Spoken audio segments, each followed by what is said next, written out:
Hey, welcome to Russ Can Fly. Holy smokes, I had to divert! Oh my goodness, Russ Can Fly. Okay, so this is like a video that I never thought I would have to make, but it's a video that I'm glad that I get to make. And I know the thumbnail may have been a little dramatic and all that kind of stuff, but I gotta tell you, I really do believe that diverting absolutely saved my life. And I gotta make a confession here. This is really crazy. It's amazing how much flying is psychological, and I'll tell you what I mean in a minute. But first, let me set the stage for what happened and why I had to divert, what I had to do, all of that good stuff. Wow. Okay, so you guys saw last week, and yes, you see that I'm in the same clothes because I'm shooting this video the next day, basically, from my flight that I did last upload Friday with Alpha Kilo Warrior. Awesome experience. It was great being with him. You can see I'm going to show this smash burger that I had. The burger was amazing. The airport is amazing. The people who run that restaurant. And again, I'm going to say to you, you have to go. If you're in Taunton, T-A-U-T-O-N, Massachusetts, please go to that restaurant. They are awesome. Awesome couple, awesome family, awesome restaurant, and the food is ridiculous. And I really want to say that I'm not a really big salad guy, but that salad that I had was absolutely amazing. And I know I keep showing this food, but because it was so good. But at any rate, yes, it was a great flight. We flew to Taunton, all of that kind of stuff. And one of the things that I had to do is I had to drop Alpha Kilo Warrior back out at the airport that he had met me. And I wanted to get some fuel for the flight home back to Doylestown. All good. So we leave Taunton Airport. I take Alpha Kilo Warrior back to Hartford Brainard, B-R-A-I-N-A-R-D Airport, and in Hartford, Connecticut. And I'm like, okay, we're good. We, say our goodbyes. We want to link up again. Alpha Kilo Warrior, Alex, great guy. We get some fuel, or I get some fuel, and I'm ready to go to depart to back to Doylestown. Alpha Kilo Warrior, when we landed back at Hartford Brainerd, he basically was talking to ground and tower, and of course I didn't catch any of that because I didn't film any of the flight coming back, which is too bad. But at any rate, he was on the radio because he was doing my comms for me. And shout out Alex, comms were chef's kiss. But at any rate, he was talking to the ground frequency as we were taxiing to get fuel. And he asked them about, convective activity and what was happening. And there was definitely on the radar screen some convective activity, but it seemed to be more to the north, like Albany, New York, and it was kind of trending north and definitely coming east, but it was further north. And so when we heard that, I'm like, oh, okay, that should be good. So I definitely checked out some of the other weather. I could see some sails on ForeFlight. They were definitely well north, and they were significant for sure, but they were definitely well north of my flight path because I was going to be going basically southwest. Because I was going to climb up or either, go completely south and then go around the Bravo or climb over the Bravo. I had some choices, but suffice it to say, most of the stuff that was happening, it was serious convective weather, but it was far north of where we were. So thought it was all good. So I, do a quick pre-flight, get back in Charlie, take off, and I am flying fat and happy. And then all of a sudden I look, and of course the way I have my flight plan in my avionics and on ForeFlight, I'm just flying along, but I keep looking up and I noticed that it's just gray and darkening. And what's really interesting, this is the psychological part, and I want to be very clear about this. I understand how people end up on pilot debrief. What do I mean by that? So if you've never seen pilot debrief, he does an awesome, I think the guy's name is Hoover. And pilot debrief, he does all of these kind of accidents and accident recreation videos. And one of the things that you notice about a lot of those recreations that he does, or the analysis, is you can clearly see how things line up in terms of the aeronautical decision making that the pilot did or did not do that exacerbated an already iffy situation. But one decision could have broken that chain and everything could have turned out okay. But here's the thing, how I was on this chain to disaster, because I'm gonna tell you, if I had flown into that kind of stuff, I wouldn't have been prepared. I know if you find yourself in a convective storm, you can pull your power way back, try to set cruise at 90 knots and stuff, basically to keep the airplane from getting torn apart. But I've never experienced anything like that. And would I've been able to handle the trauma of knowing that I am just absolutely screwed? Like, I am in, those, when you see it, those purples. Well, let me not belabor it. This is what I was looking at, and this is what I was gonna fly through, and that was the smaller development. At that time that I took that picture, it was just forming, and it just was getting bigger and bigger. But that's the thing, when I was flying, I saw it. When I looked out the windscreen, I saw the sky getting dark. But for some reason, I was just in denial. I'm okay. It seems like the convective activity is pretty high. Maybe I'll ask ATC to clear me through the Newark, New York class Bravo airspace, and I'll just fly low, and I'll just keep going, and I'll be okay. And then I thought to myself, bring this picture back up, maybe what I can do is just go north. Not go north, go south, go over the bay, over the water, basically over the daggone ocean. No life preserver, no equipment in the airplane whatsoever if I were to have to ditch in the water. Dude, really? And what was happening in my mind is that proverbial get there itis thing. It was so strong, because here's the deal. When I left Doylestown, I left this hangar open because my thought was I would be back on the same day. So I kept thinking, 1, I have no change of clothes. 2, I didn't tell my wife I was going to go anywhere overnight, nor did I plan to. 3, my hangar door was open. At 4, it's the 4th of July. Am I really gonna not be home for the 4th of July? Really? And so all these things were pulling on me. Russ, you gotta get home. Russ, you gotta get home. Russ, you gotta get home. And so I'm up there flying and just phoning it in. I'm not aviating. I'm not making decisions. I am just letting Charlie, just fly into this absolute disaster, which you see here once again. Crazy. And so at some point, it was one of those things, and that's why I love YouTube aviation content creators. We really do help and support one another, because I kept thinking, wait a minute. So Hoover talks about this holes of the Swiss cheese lining up. And so what that means is, think about Swiss cheese. You take one slice, you take another slice, and you can't stick your finger through one hole if the holes don't line up, right?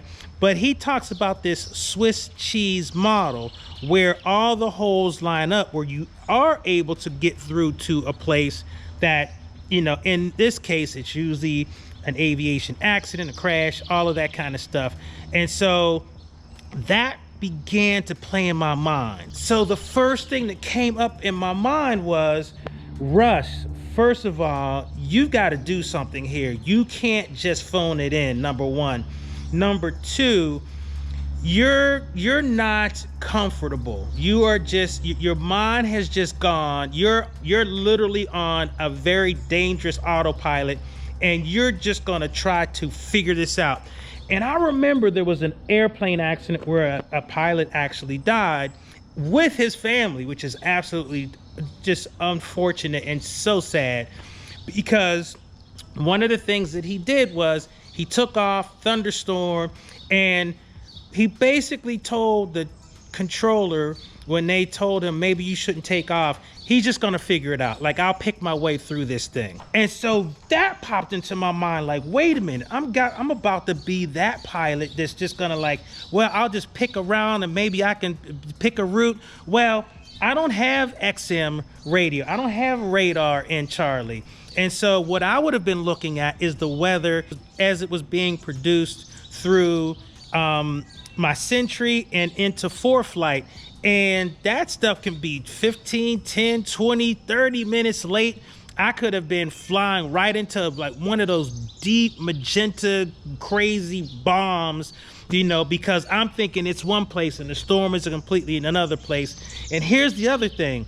It grew like crazy. I mean, that storm was crazy. And as I watched the news the next day, here's just some pictures of like the damage that was caused in Connecticut because of the storm. And I actually missed one of the news reports that showed like this flash flooding and stuff. That storm was big and crazy. And here's the thing. Even when I was sitting there in the airport, and I'll talk about how I got there, I basically was like, well, I think I can still go because I can see it's maybe right there. And there's all the grounds crew had just announced a ground stop. Like, there's a Velo Airlines is at the airport, and I was still going to go, but I'm getting ahead of myself. Let me go back. So I began to realize that I am beginning to line up these holes in this model, and it's a real possibility that I am not going to do well. And so I looked on my ForeFlight to see where the nearest airports were, and fortunately, as the good Lord would have it, I saw Tweed New Haven Airport was within 20 nautical miles of my position. Now, here's my thing. My only thing is, I again went into this like brain fog, because I'm like, but how do I delete the flight plan out of my avionics, and how do I reset everything, and I'm too close and I don't have the frequencies and all this kind of stuff, and I just go into this like, it's impossible, there's too much to do and I can't figure it out. And then again, that was one of those things where here comes the holes, you know, because look, you've got to figure this out, dude, because you need to get on the ground. You have to divert. And so eventually I just backed up and I said, okay, do one thing at a time. First, you have to take that flight plan out of your avionics, and you know how to do that. And this is the plug for getting your instrument rating. I don't even have mine yet, but the training has already paid off, because one of the things that I have learned with my instructor is how to delete a flight plan out of the avionics. Now, you may be saying to yourself, well, that's no big deal, but it's really big deal. No, that was a big deal, because I needed those avionics to be able to navigate properly to the airport that I was diverting to. So that was the first thing that I did. I took the flight plan out of my avionics, and I basically remembered that, oh, you can go direct. So I hit the direct button, put Kilo, Hotel, Victor, November into the flight, to the avionics, activated it, and it was taking me direct. All right, so now I've got a better flight plan. I am diverting. Instead of continuing to go west into this bomb, I am now turning to the left and going south into Tweed, New Haven. So that's what I started to execute. Now, the second issue that I was having was that I was pretty much too close. I was like 12 nautical miles out. I still didn't have the frequencies. I still didn't have anything set up. So I just said to myself, okay, before you go south, because you know I had turned and I was going south, and I'm like, you can't do this. You're gonna bust your airspace and it's gonna be bad. So I basically just did a 180 and I flew due north. So I'm flying parallel to this like pending storm, so that I'm not going towards it. I'm flying parallel to it. And so I go north for about 10 nautical miles. As I'm doing that, I reset myself. All right, I'm going to be landing at Tweed, New Haven. So while I am flying north, I want to do the following.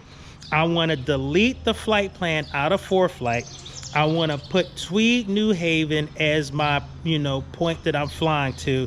And I want to basically take the time to write down all the frequencies that I need. The ATIS, the tower, and the ground. And that's what I did. And so as I was flying, it only took me like 5 nautical miles to make that happen. So now I'm comfortable. I've got my flight plan. Of course, my needle is like, what are you doing? You're flying the wrong way, because the flight plan is saying, you said direct this way, it's south, you're going north, what are you doing? So I didn't worry about that like screaming at me, but I had my frequencies in, I was ready to go. So I turned back south, I'm 10 out, I call the tower. They ended up making me do another left 360 because there was a banner tower going across my flight direction, or my flight path. So I had to do that, but landed there at Tweed, and everything was good. They told me to go over to ground. I had the ground frequency already in. I was good. It was like I had planned to go there the whole time. Now, as soon as I landed and I'm taxiing back, and I see the marshal help me pull in, I'm going, man, was I being a punk? I mean, am I a wimp? And I'm looking, and it still looks fine, because the storm was, even though it looked close, it was pretty much like 20-25 nautical miles away. And so I pull in, and I'm like, oh, they're gonna charge me a landing fee. And wow, what was that? Jeez, what the heck was that?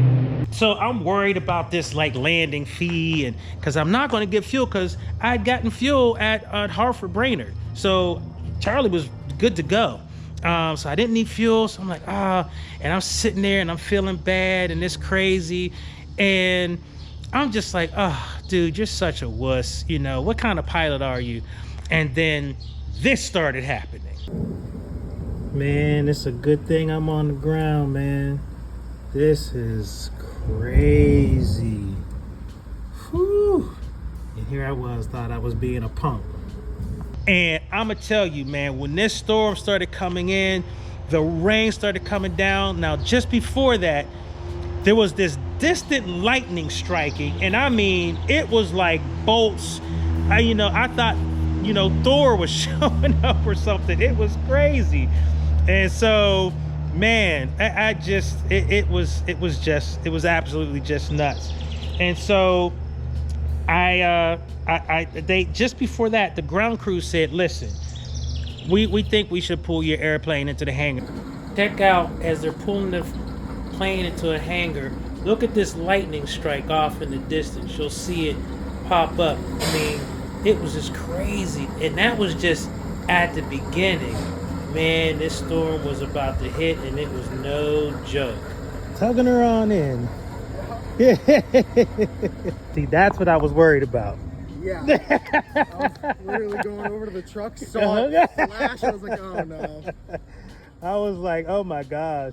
And it's crazy. And I'm thinking, oh, landing fee, hangar fee, oh my gosh. I'm like, cha-ching, cha-ching, cha-ching. And then, just to sit there for a couple hours.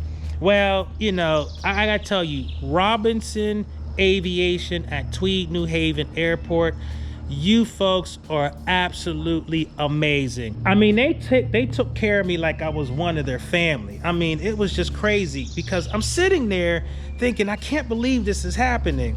And so it became obvious as we watched this storm, and everybody was watching this storm and like just saying, wow, this is a heck of a storm. And they were on their 3rd ground stop, that it wasn't gonna, you know, I'm not going anywhere. Like I am, I am dead in the water. But the good news is two things. One, Charlie is in a hangar, so whatever happens, happens. She's not getting wet. And if it starts to hail or anything, she's safe from that. And I'm gonna be able to go to a hotel that's like a mile away. And one of the things that was cool is that one of the line crew took the crew car and took me over to the hotel. And I got into the hotel and found a Chinese restaurant, and you know, here it is, and that's where I got my food.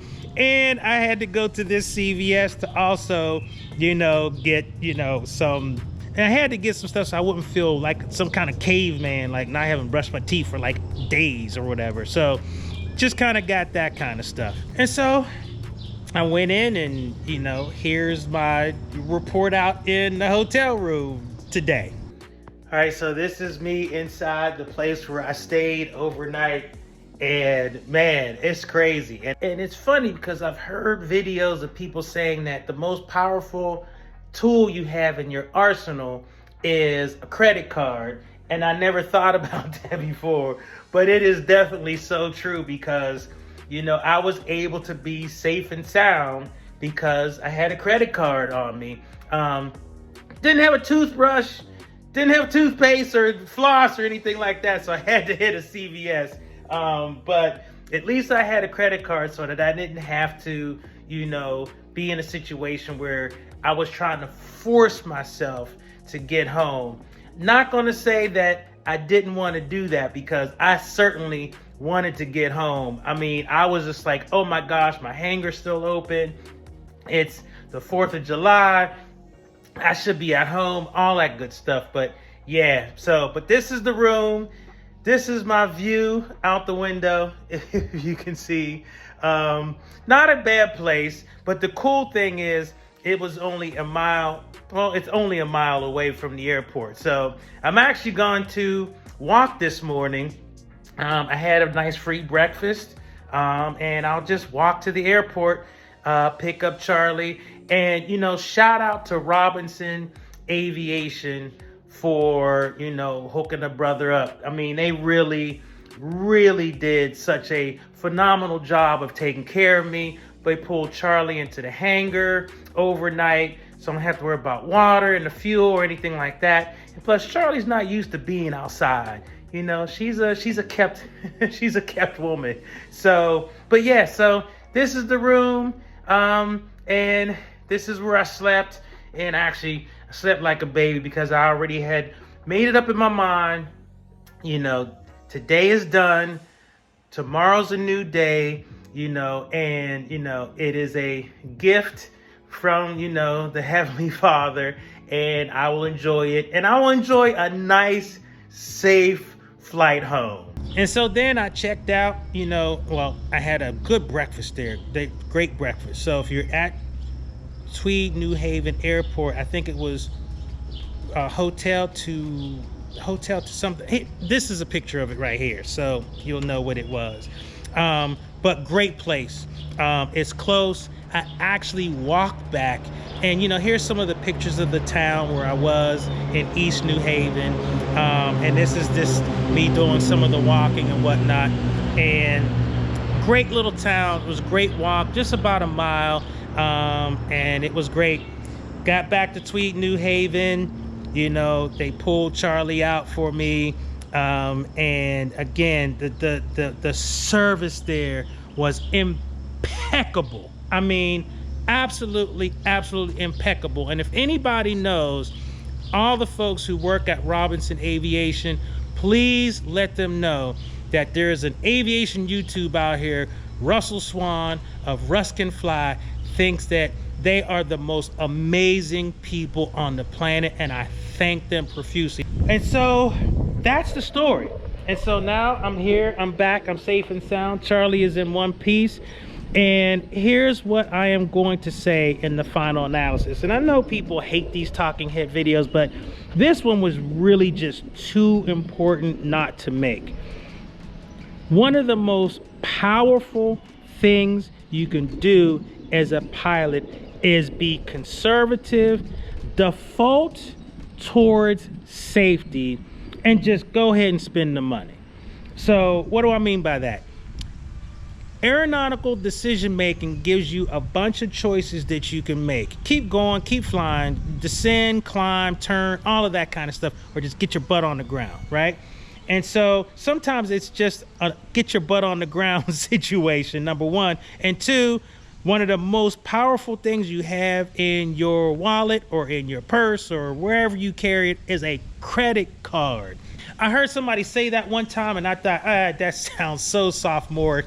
But it is true, because me using that credit card and spending that money for that hotel room could be the difference between me standing in front of Charlie in my hangar, or you basically being, or me basically being the next subject matter for Hoover's pilot debrief. No, thank you. So that's pretty much it.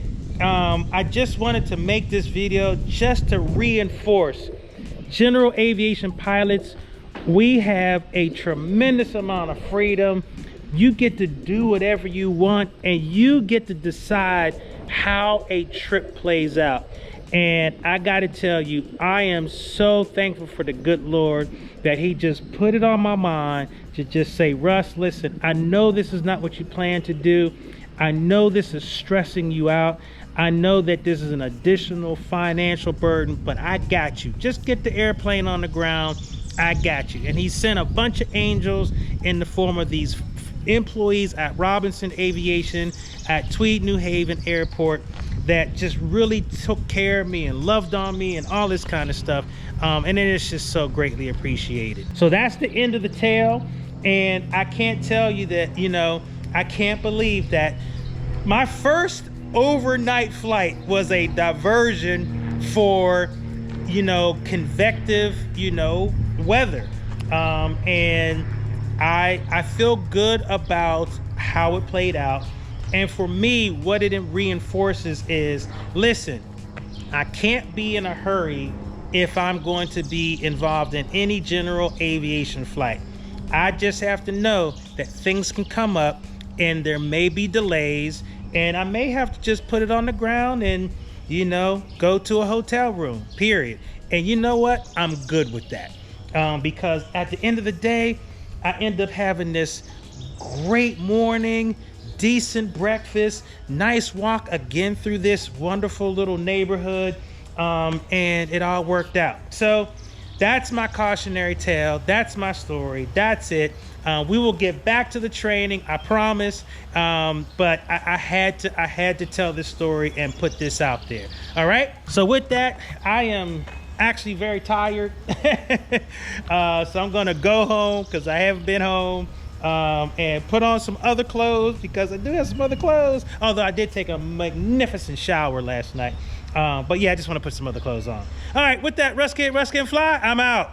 Peace.